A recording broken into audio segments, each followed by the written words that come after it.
Hey, welcome! Today we are diving deep into the incredible work of Dr. Joe Dispenza. We're going to unpack a pretty mind-bending idea that your personality, who you think you are, literally creates your personal reality. So this quote right here, it really hits the nail on the head. It suggests that our thoughts aren't just these passive things happening in our heads. They're the actual blueprints for our future. But here's the thing. Is that just a nice, feel-good idea? Or is there some real science to back it up? Well, that's what we're here to find out. All right, first up, the habit of you. You see, before we can talk about changing, we've got to understand what keeps us stuck in the first place. We need to look at the old way of seeing reality, the one that has so many of us living the exact same day over and over again. Okay, so for a long, long time, science saw the universe as this giant, predictable machine. Thanks to thinkers like Newton, the world was all about solid matter. And your mind? Well, that was something totally separate. It was just watching the show, not really affecting it. You know, this happens, so that happens. Super simple, cause and effect. Now, in that old way of thinking, we're basically just reacting to what happens to us. Our world on the outside creates our world on the inside. Think about it. You get a stressful email, boom, you feel stressed. You're stuck in traffic, boom, you feel angry. After a while, this cycle becomes so automatic that our environment is basically running the show. And that's the trap, isn't it? If your world stays the same and your reactions to it stay the same, you just keep firing the same circuits in your brain and pumping out the same old chemicals in your body. I mean, you're literally wiring yourself to stay exactly where you are. But what if the whole foundation of that reality is just plain wrong?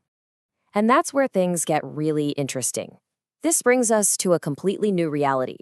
See, science had this massive shakeup in the last century that basically threw out the old rulebook and gave us a wild new way to look at everything. You remember from science class, right? Those models of an atom with the little balls and sticks? A tiny nucleus in the middle with little electrons zipping around it like planets. Everything was thought of as solid stuff, real, tangible, the basic building block of our very solid world.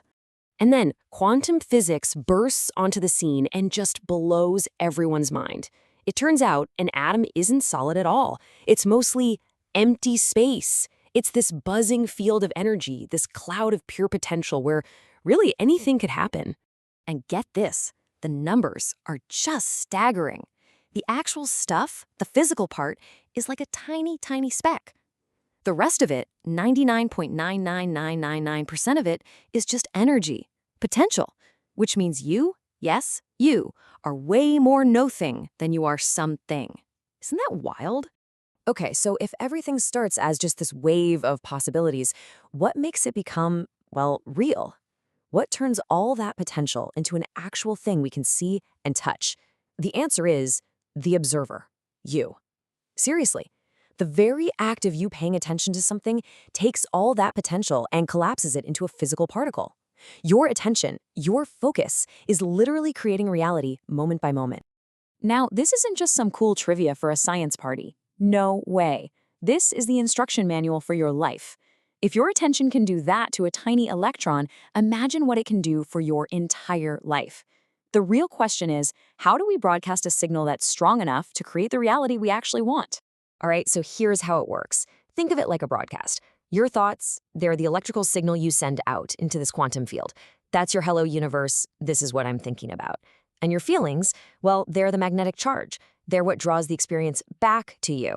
So thoughts send the signal out and feelings pull the result in. Now, when you get your thoughts and your feelings on the same page, when they're broadcasting the exact same coherent message, that's when the magic happens. You create what's called a state of being. See, it's not just about thinking happy thoughts. You have to feel the joy, the freedom, the abundance of that future right now. When your mind and body are perfectly aligned, you're sending out this incredibly powerful electromagnetic signal. And if you're thinking, okay, this sounds cool, but is there proof? You bet there is. Check out this incredible experiment from the HeartMath Institute. They had people try to literally change DNA. First, they just used a clear thought, an intention. The result? Nothing. Then they had people just feel a strong, elevated emotion, like love or gratitude. Again, nothing happened. But then, and this is the game changer, they had people combine a clear intention with that elevated emotion. And what happened? The DNA strands physically changed by up to 25%. That is your mind and body working together, literally changing physical matter.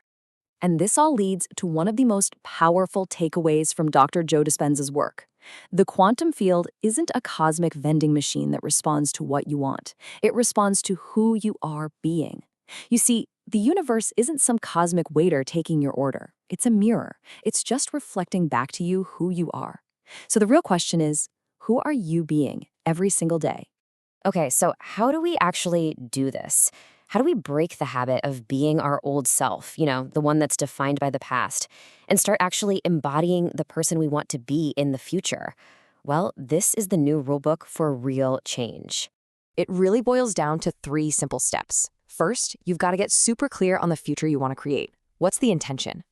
Second, you have to combine that thought with an elevated emotion. How would it actually feel to live that life? Joy? Freedom? And third, and this is the secret sauce, you have to feel grateful for that new reality before it even shows up. So, why gratitude? What's the big deal? Well, think about it. You can't feel grateful and feel like you're lacking something at the exact same time. It's impossible. When you feel true gratitude, your body's chemistry actually changes. You're sending a signal to the quantum field that your future has already happened. Your body is emotionally convinced it's living in that reality now. And that's the most powerful signal you can possibly send out. So, in the end, it all comes down to this choice.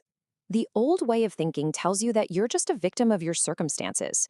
But this new science, it tells you you're the creator. You have the power, through your aligned thoughts and feelings, to pull a brand new reality out of that infinite field of possibilities.